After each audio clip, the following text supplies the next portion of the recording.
State of the art ये project बनेगा जो उनकी ट्रांसपोर्ट की सहूलियात को बेहतर तरीके से हल करेगा और ये प्रोजेक्ट हम वर्ल्ड बैंक के इश्तराक के साथ बना रहे हैं। और इस प्रोजेक्ट के बाद मैं समझता हूँ कि कराची के शहरियों को एक बहुत ही आसानी हो जाएगी और यहाँ पे हमारी ट्रैफिक की जो एक्स्ट्रा ट्रैफिक कंजेशन है वो भी ख़त्म हो जाएगी। इसके साथ साथ रेड लाइन BRT जो है उसका जो मेन कॉरिडोर है उस पर भी हमारा पहला फोकस है कि उस कॉरिडोर को हम जल्द से जल्द जो है वो कंप्लीट करें और उस कॉरिडोर के लिए हमारी मीटिंगें चल रही हैं। जो कुछ इश्यूज़ थे वो उसको फाइनेंशियल इशूज़ को भी रिजॉल्व कर रहे हैं। तो मैं समझता हूँ कि ये जो येलो लाइन BRT पे ये जो पहले कहा जाता था कि भी रेड लाइन BRT पे क्यों डिले हो रही है, तो जब डिले के कॉजेज होते हैं तो डिले होती है। अब यहाँ पे ये टाइमली ये ब्रिज कंप्लीट हो रही है तो उसका मतलब यहाँ पे डिले नहीं है। फाइनेंशियल इशूज़ हमारे पास कोई फंड्स के इशूज़ नहीं है, लेकिन डेफिनेटली जो एस्केलेशन के बाद जो इशूज़ थे वो रेज हुए। तो इसी तरीके से अगले ही महीने इंशाल्लाह ताला डबल डेकर बसेस भी आ रही हैं, EV बसेस भी आ रही हैं और बड़ी तादाद में आ रही हैं और ये ट्रांसपोर्ट का ये सिलसिला जो है वो जारी रहेगा। इसके साथ साथ इस मंथ के एंड में या नेक्स्ट मंथ में ही हम ख़वातीन को पिंक स्कूटर्स मुफ्त में दे रहे हैं और उसमें उनकी ट्रेनिंग भी मुफ्त में करवा रहे हैं, ड्राइविंग लाइसेंस मुफ्त में दे रहे हैं। और वो ख़वातीन जिनके पास वैलिड ड्राइविंग लाइसेंस होगा और उनके पास वैलिड रीज़न होगा कि वो स्टूडेंट हैं या वो जो है वो किसी जगह जॉब करती हैं, चाहे प्राइवेट या गवर्नमेंट, तो उनको भी फ्री ऑफ कॉस्ट स्कूटर्स दी जाएंगी। EV टैक्सीज भी ट्रांसपोर्ट महकमा लेके आ रहा है। तो ये सारे मेजर प्रोजेक्ट्स हैं मैं समझता हूँ जिससे पाकिस्तान पीपल्स पार्टी की हुकूमत सिंध जो है वो लोगों के लिए काम करिए। वुमेन एम्पावरमेंट पे जैसे हम ये स्कूटर लेके आ रहे हैं और पिंक बसेस, तो ये वुमेन एम्पावरमेंट का पहला काम है जो मतलब ट्रांसपोर्ट के महकमे में पहला काम है जो इससे पहले कभी नहीं हुआ। और आप देख रहे हैं कि चेयरमैन बिलावल भुट्टो ज़रदारी साहब इस वक्त लाड़कानों में मौजूद हैं, कंबर में मौजूद हैं, शहदाद कोट में मौजूद हैं। रोज़ाना की बुनियाद पर जो है वो हज़ारों ख़वातीन को सनदें दे रहे हैं, जो वो ख़वातीन जिनके पास ना अपनी ज़मीन थी ना अपनी छत था। तो चेयरमैन बिलावल भुट्टो ज़रदारी साहब अपनी ज़मीन और अपनी छत प्रोग्राम के तहत और घर की ख़वातीन को, ये भी नहीं मर्द हजरात को, घर की ख़वातीन को वो मुफ्त में घर भी बना के दे रहे हैं और चेयरमैन साहब के कहने पे उनको मुफ्त में ज़मीन की अलॉटमेंट भी की जा रही है। तो बेज़मीन आदमी को ज़मीन की अलॉटमेंट ये सिर्फ वही समझ सकता है कि जिसको उस चीज़ का अंदाज़ा हो। मैं समझता हूँ ये बहुत बड़ा काम है और ये दुनिया की तारीख का सबसे बड़ा मनसूबा चेयरमैन बिलावल भुट्टो ज़रदारी साहब बनाने जा रहे हैं। दुनिया की तारीख का सबसे बड़ा मनसूबा, इससे बड़ा मंसूबा आज तक दुनिया में कभी भी नहीं आया। कल भी वर्ल्ड बैंक की पूरी एक हाई पावर एक मीटिंग थी चीफ मिनिस्टर हाउस में, उसमें जो ये दुनिया की तारीख का सबसे बड़ा हाउसिंग मंसूबा उसकी भी तारीफ हुई। ये जो येलो लाइन BRT भी उन्होंने बहुत ही सेटिस्फेक्शन का मुजाहरा किया कि वो सेटिस्फाइड हैं इस प्रोग्रेस से। तो आप देख रहे हैं कि चेयरमैन बिलावल भुट्टो ज़रदारी साहब के कहने पर पूरी हुकूमत सिंध, चीफ मिनिस्टर साहब और सब के सब लोग जो हैं वो मुतहर हैं कि और हर महकमे में कोशिश की जा रही है कि लोगों को बेहतर से बेहतर सहूलियत दी जाए। एनर्जी का जो सबसे बड़ा क्राइसिस है उसमें मुफ्त में जो है वो सोलर पैनल दिए जा रहे हैं। उसमें भी कुछ प्रोजेक्ट ऐसे हैं जो कि वर्ल्ड बैंक के साथ भी कर रहे हैं। और इस वक्त टारगेट जो 4 लाख घरों को, 4 लाख खानदानों को मुफ्त में उनके बिजली के बिल अब उनको नहीं देने पड़ेंगे, उनका सोलर से उनका गुजारा चलेगा। तो ये एक बहुत बड़े इनकलाबी चीज़ें हैं। ये सिर्फ अवामी हुकूमतें जो कि अवाम का दर्द समझती हैं और जिनको पता है कि अवाम के असल मसाइल क्या है, ये सिर्फ वही हुकूमतें ये चीज़ें कर सकती हैं जो कि पाकिस्तान पीपल्स पार्टी की हुकूमत सिंध हर फील्ड में करते ही है।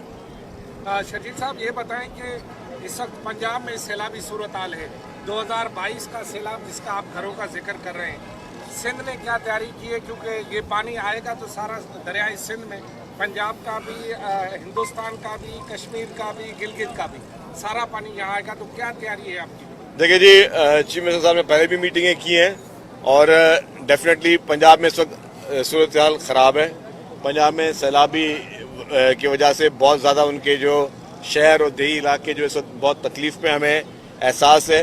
पंजाब हुकूमत को किसी भी किस्म की कोई कॉपरेशन चाहिए तो हुकूमत सिंध हाजिर है। हुकूमत सिंध पहले जब खैबर पख्तूनख्वा में और गिलगित बल्तिस्तान में हुआ तब भी हुकूमत सिंध वहाँ पे आपने देखा कि हुकूमत सिंध की तरफ से वहाँ पे हमारे रिहेबिलिटेशन मिनिस्टर्स वहाँ गए, वहाँ पे इमदाद भेजी। अभी भी पंजाब को कोई भी हेल्प चाहिए किसी भी किस्म की सैलाबी उस सूरत निपटने के लिए तो सिंध हुकूमत बिल्कुल मौजूद है। सिंध हुकूमत ने माजी में भी बहुत बड़े चैलेंजेस किए। अभी भी आपने कहा अगर ये पानी सिंध में आया तो डेफिनेटली माजी में भी बहुत 2010 में, 2011 में, फिर बाद में भी जो 2022 में जो भी तूफानी बारिशें भी सिंध ने देखी हैं, तूफानी सैलाब भी देखे हैं।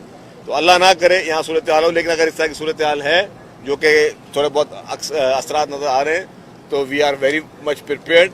हम अपने लोगों के साथ होंगे, उन लोगों के साथ। लेकिन इधर इस बार थोड़ा सा मैं समझता हूँ कि अल्लाह ने चाहा इंशाल्लाह तो खदशा इसलिए थोड़ा कम होगा नुकसानात का, जो कि मैं फोर्सी कर रहा हूँ। हो सकता है अल्लाह का मैं ठीक हूँ, क्योंकि इस बार लोगों के जो है वो अपने घर बन चुके हैं। पहले होता क्या था, जब बरसात होती थी तो वही बरसात में लोग अपने घरों को छोड़ के सड़कों पे आके रहते थे, नकल मकानी करते थे, हॉस्पिटल्स में, स्कूल्स में, जहाँ पे लोगों को शेल्टर मिलते थे।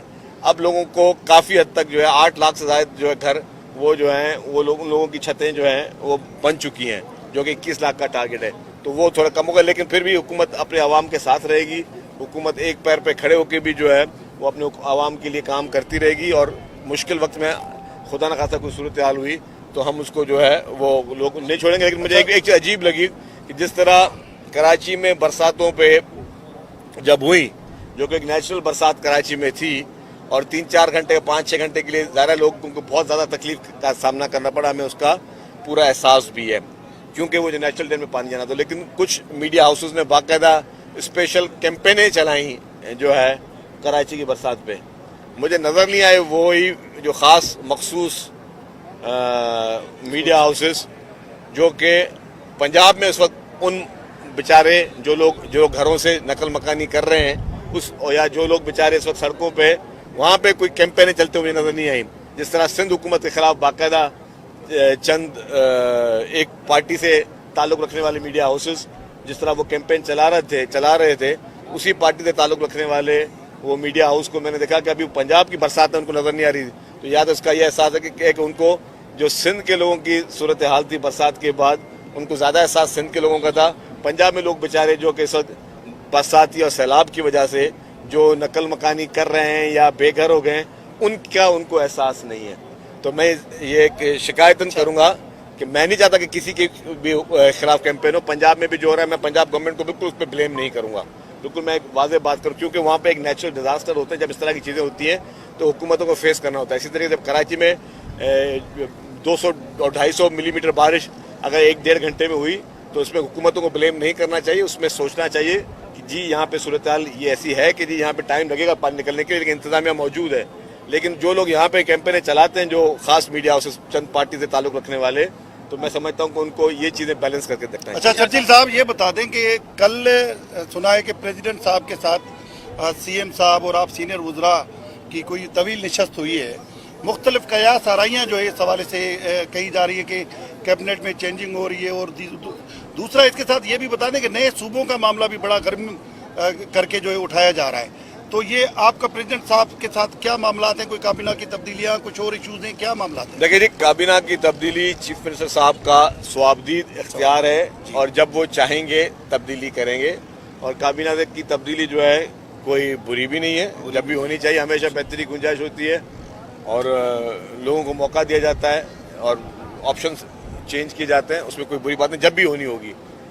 प्रेसिडेंट साहब के पास जो मीटिंग थी उसमें डेफिनेटली जो आइंदा सैलाबी सूरत हाल हैं या बाकी जो इश्यूज़ हैं उस पर बातचीत हुई। और प्रेसिडेंट साहब चाहते हैं कि मुल्क में अफाम तफहीम का माहौल हो, मुल्क में सब मिलकर आगे चलें। पाकिस्तान की बात वो ज़्यादा सोचते हैं, पाकिस्तान के लिए प्रेसिडेंट साहब ज़्यादा फ़िक्रमंद होते हैं। उनकी सोच, वो एक मुल्क के सदर मुमलिकत हैं, और सदर साहब जो है पाकिस्तान की सालमियत के बारे में, पाकिस्तान की खुशहाली के लिए हमेशा जो है वो एक्टिव रहे और हमेशा पाकिस्तान की बात की। जहाँ तक आपने बात नए सूबों की तो देखें जी, ये शोशे लोग छोड़ते हैं। आइन पाकिस्तान जो है बहुत वाज़ेह है। आइन पाकिस्तान में है कि अगर किसी ने कोई नया सूबा बनाना है तो उस सूबे की असम्बली ने पहले पास करना है। तो सिंध असम्बली तो मुझे नहीं लगता कि कभी ज़िंदगी भर इसको पास करेगी। मैं आइनी बात कर रहा हूँ, मैं कानूनी बात करता हूँ। सिंध असम्बली कभी भी इसको पास नहीं करेगी, और ख़ास तौर पर जब तक पाकिस्तान पीपल्स पार्टी का एक मेंबर भी असेंबली में मौजूद है तो सिंध असेंबली कभी भी इसको पास नहीं करेगी। ये वाज़ेह मौक़िफ़ है मेरा, और बाकी आइन से बढ़कर तो कोई भी नहीं है। साहब, ये बताइएगा कि हमारे साथ ही जो है शाहरा भुट्टो बनी है, सोशल मीडिया पे बहुत अफवाहें आ रही कि भुट्टो तबाह होगी, कंस्ट्रक्शन सही नहीं हुई है, इसमें कितनी सदाकत है? और इसके साथ साथ ये जो साथ नदी में एक और पुल बन रहा है, इस पर कितना टाइम लगेगा? देखिए, कोरंगी कॉस्बे की आप बात कर रहे हैं, जो सामने बन रहा है, देखिए उसमें भी बड़ा तेजी से काम चल रहा है। जहां तक आपने बात की शारा भुट्टो की, मैंने देखा एक, फिर अगेन मैं कहूंगा, एक पार्टी से मुंसलिक एक टीवी चैनल, एक जमात से मुंसलिक एक टीवी चैनल, वो आज भी दिखा रहा था उसकी रिपोर्ट शारा भुट्टो के कि भाई कि यहाँ पे कोई मसला है। नहीं, शारा भुट्टो का जो ट्रैक पब्लिक के लिए खोला गया उसमें कोई प्रॉब्लम नहीं है। शारा भुट्टो का वो ट्रैक जहाँ पे अभी कंप्लीट होना है, जिसने दिसंबर में होना है, वहाँ पे अगर वीआर टीयर के इश्यूज अभी है तो ड्यूरिंग कंस्ट्रक्शन और ड्यूरिंग बारिश ये चीज़ आती हैं। आप क्वालिटी ऑफ शारा भुट्टो जाके देख लें, कहीं से सॉइल टेस्ट करवा लें उसका, कहीं से उसके मटेरियल का टेस्ट करा लें, कहीं पे कोई कमी को होता है तो बताएं तो हम उसको देख भी लें। एक और आपको दूसरी बात बताऊं, मिसाल के तौर पे खुदा न खास्ता आज और भी खराब हालत हो जाए शारा भुट्टो की, तो हुकूमत सिंध ने नहीं पैसे भरने। ये पब्लिक प्राइवेट पार्टनरशिप का प्रोजेक्ट है। पब्लिक प्राइवेट पार्टनरशिप में जो भी आपका फर्म है, कंस्ट्रक्शन फर्म, उसने 25 साल तक या 30 साल तक, मुझे एग्जैक्ट याद नहीं, 25 साल का उनका है कंसेशन एग्रीमेंट, 25 साल तक उसकी मेंटेनेंस उनकी जिम्मेदारी है। तो मिसाल के तौर पर अगर कोई ब्रिज में या उस पर अगर कोई कुछ खराब भी हो जाए तो ठीक उसने करना है, तो हुकूमत के एक्स चक्कर से कोई पैसे नहीं जा रहे, वो उसी की जिम्मेदारी में आ रही है बात। तो ये मैं वादे कर लूँ, लेकिन वो फिर मैंने कहा ना कि जी कि कुछ लोग एक सोची समझी प्लानिंग के तहत जो है वो कैंपेन चला रहे हैं पीपल्स पार्टी की सिंध हुकूमत के। वो मैंने कहा कि कुछ चैनल्स हैं जिनका वाबस्तगी है कुछ ऐसी, तो उस हिसाब से वो चला रहे, तो मैं उनको भी कुछ नहीं कर के हवाले से बोर्ड जो है वो कायम कर दिया गया। का जो मंसूबा है यूनिवर्सिटी रोड से गुजरता है, बारिश के दौरान जो मुतबादिल सड़कें बनाई गई थी, जो डेवलप हो गई थी, वो दोबारा टूट का शिकार हो गई है। अब वहाँ से गुजरना शहरियों के लिए एक मुसीबत बना हुआ है, जिस्मानी। मैंने आपको बात को कह दी ना।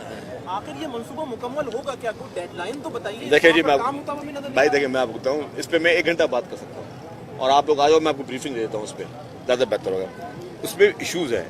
जब ये मैं मिनिस्टर नहीं था, जब ये टेंडर इसके हुए थे ना, तब उसका रेट थे कम, तब डॉलर का रेट था 160 रुपये, तब सरिये का रेट और स्टील रेट कम थे। अब रेट उसके हो गए, बढ़ गए।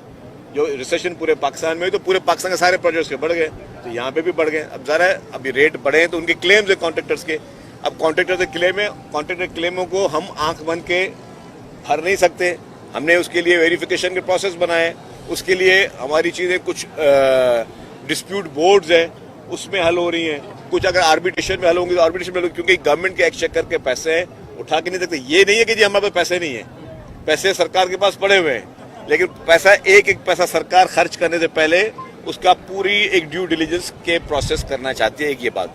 दूसरे इशूज़ क्या थे वहाँ पे जी, KWSSIP की एक लाइन आनी है 2.7 किलोमीटर की। अब आप चाहते हैं कि मैं आज ये बना दूं, कल को अगर मैं ये खोदना पड़ जाए कि दोबारा खोदो, यहाँ पे पाइप डालना, तो आपको क्या फील होगा? आप हमें गालियाँ दोगे कि यार ये लोग, इनकी आंखें थी या नहीं थी कि ये लोग जो है बैठ के आंखें बंद करके बैठे हुए थे। तो भाई अब वो 2.7 किलोमीटर जब लाइन डलेगी तब कॉरिडोर होगा। अभी हमारी फर्स्ट प्रायोरिटी कि कॉरिडोर रेडी हो जाए। मैंने उस महकमे को और लोगों को कहा हुआ है कि जी मुझे दिसंबर तक करके दें आप कॉरिडोर रेडी पूरा, ताकि आवाम को जो तकलीफ है, जिसका मुझे बहुत ज़्यादा एहसास है, वो खत्म हो जाए। BRT में थोड़ा बहुत डिले होती है, डेपोज की पोजीशन का मसला था, सिविल एविएशन के बीच में इशूज़ थे, इशूज़ थे। वहाँ पे कुछ कार शोरूम वाले चले गए आर्बिट्रेशन में, तो ये सारे इशूज़ वहाँ पे आ रहे हैं। क्योंकि देखिए प्रॉब्लम क्या है, अब ये जो ब्रिज था मैं आपको बताऊँ, ये ब्रिज बहुत टाइमली कंप्लीट हो गई। अब इसका जो कॉरिडोर का काम होगा वो डिले होगा। मैं आपको एडवांस बता दूँ, जो कॉरिडोर का काम होगा वो डिले होगा। वो क्यों होगा? कि वहाँ पे आएंगे यूटिलिटीज़ का शिफ्टिंग। यूटिलिटीज़ की shifting is the biggest problem specially in the metropolitan cities. अब आप बताएं कि मिसाल तो अभी सामने खंबे नजर आ रहे हैं आपको, अब ये बोलना है जी अगर यहाँ पे ट्रैक बने इस खंबे को वहाँ में शिफ्ट करो, तो इतने अच्छे हैं के इलेक्ट्रिक वाले और सुई गैस वाले के 2 मिनट में कर देंगे। इस प्रोजेक्ट में भी मेरा टारगेट क्या था? मेरा टारगेट जून जुलाई था इसका। बीच में सुई गैस के इशूज़ आ गए कि सुई गैस के पीछे लाइनें जा रही थी, फिर उनके जी चालान भरो, फिर उनको ट्रांसफर करो, मतलब ये बहुत ज़्यादा। और हम लोग बिलियंस ऑफ रुपीज़ के सिर्फ पैसे भर रहे हैं, जो कि हम गवर्नमेंट्स को दे रहे हैं, मुख्तलिफ गवर्नमेंट के इदारों को दे रहे हैं कि जी आप अपनी यूटिलिटीज ट्रांसफर करो। और वो भी बादशाह आदमी कभी कहता है कि हमारे पास ये मटीरियल नहीं है, बाहर से मंगाना पड़ेगा, इसका हम टेंडर करेंगे, इसका ये करेंगे। तो ये सारी अनफॉर्चुनेटली इसके इन लॉन्ग रन हमें फ्यूचर में कुछ प्लानिंग करने होंगे। अभी बता रहा हूँ कि हमारी ये जो ब्रिज है ये रेडी हो जाएगी, दूसरी ब्रिज में टाइमली मैं आपको कंप्लीट करके दूंगा। लेकिन जैसे हम कॉरिडोर में जाएंगे तो वहाँ पे चैलेंजेस आएंगे। वो अब इसमें भी मुझे बता रहे हैं पीडी साहब कल के इलेक्टेड कोर्ट में चला गया। अब मुझे बताएं तो अब ये इश्यूज हैं, तो ये इश्यूज आपके इतने आसानी से हल होने वाले नहीं है। अनफॉर्चुनेटली इसकी वजह डिले होती है। वरना मुझे एक बात बताएं, सड़क बनानी है, एक बीआरटी बनानी है ना, हम बना रहे हैं। अब बीआरटी बनाने के लिए क्या चाहिए थे? पैसे चाहिए, पैसे पड़े हुए हैं। जब पैसे पड़े हुए हैं, नियत भी है, तो क्यों डिले हो रहा है?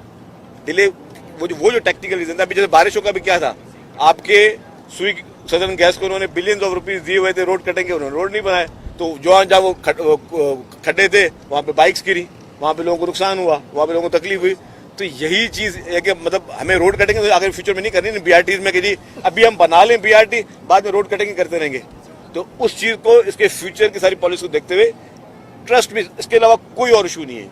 किसी किस्म की भी आप देख लें कि जी खुदा ना खासा कोई बदनीयती नहीं, नेक नीति के साथ हम काम कर रहे हैं साहब। जी साहब, एनएफसी अवार्ड के हवाले से अब जो है 11वें एनएफसी के हवाले से बोर्ड बन चुका है, तो क्या समझते हैं उसके हवाले से भी डिसइंफॉर्मेशन बहुत आ रही है कि सिंध के वसाइल या सूबों की जो वसाइल हैं वो वापस लेने की बातें हो रही है, तो उसमें क्या सदाकत है? इस हवाले से क्या देखिए जी, 29 तारीख को इस्लामाबाद में मीटिंग है। चीफ मिनिस्टर सिंध जो कि फाइनेंस मिनिस्टर भी हैं, तो वो जाके वहाँ पे सिंध का केस प्रेजेंट करेंगे।